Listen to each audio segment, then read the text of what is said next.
After 10 days of speculations, the Indonesian army held a rare news conference. What many had suspected was true.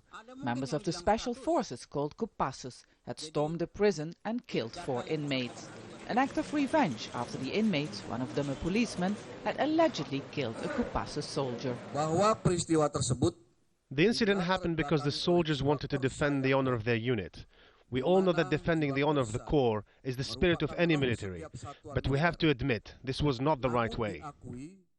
A rare admission by the Indonesian military that members of the special forces have taken the law into their own hands and executed 4 people inside prison.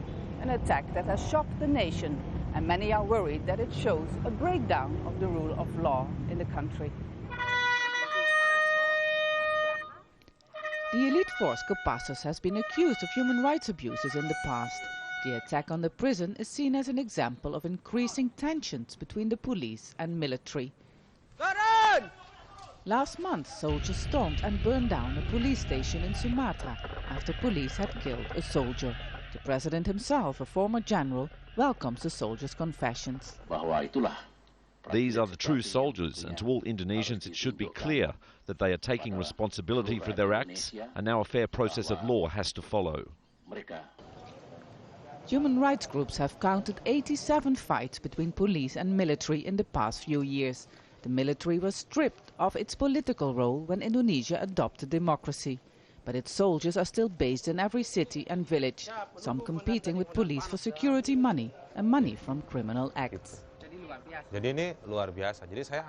It's outrageous what is happening right now, and if the president only says that the responsible soldiers will be dealt with, he is obviously trying to make the problem smaller. I'm really worried if this is not properly dealt with, it'll become worse. The members of the elite forces who executed the inmates will be brought before a military court. But human rights activists who doubt the military's version of events are worried that this will mean the true story of what happened will never be revealed. Vaessen, Al Jazeera, Jakarta. Bambang Harimurti is the publisher of Tempo. That's a leading news magazine in Indonesia, and he joins me now via Skype from Jakarta. Bambang Harimurti, thanks very much for being on the show. Now, it's interesting that Kopassus, the special forces, have actually confessed, seeing that often they don't answer to anyone in Indonesia, from the military to the police. So why do you think they've actually made this confession? I think they made this confession because once it's impossible to cover it up, and the second they make to get the best side of it, because the guy that is killed by them is actually also a well-known thugs that hated by the community. So they want to get something good out of this. I think that's the only way they can save themselves. Do you think they will actually face any kind of courts or any kind of justice system? Yes, they definitely will. The question is how long will they get the sentence?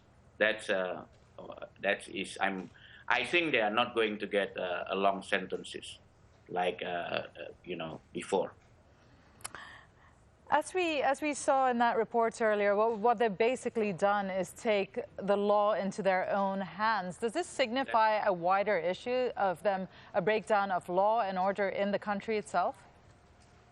Yes, I think, and also as mentioned earlier, there is a bigger tension between the police and the military, and especially the commando unit, because what happened is it started as a brawl in the bar. And a fight, and in the past the police always quite afraid of the military, so I guess the military doesn't like it that they think the police are now taking them on, so they want to show who's the boss.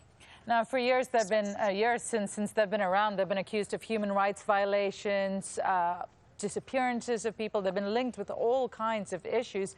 Now that they've come out and confessed to this and there's a bit more spotlight on them, can you see that changing? Can you see that they won't be able to act with impunity anymore?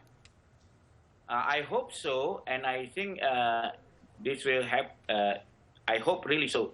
And I think so because I think with the social media, with camera everywhere, it's almost impossible now to do something as, audacious as what they did and get away from the public, attention.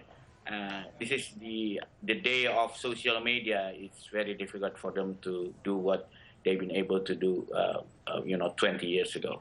As you said, the most telling thing in this case will be to see what kind of punishment, if they do get any at all. Thank you very much. Bambang Harimurti speaking to us from Jakarta. Thank you.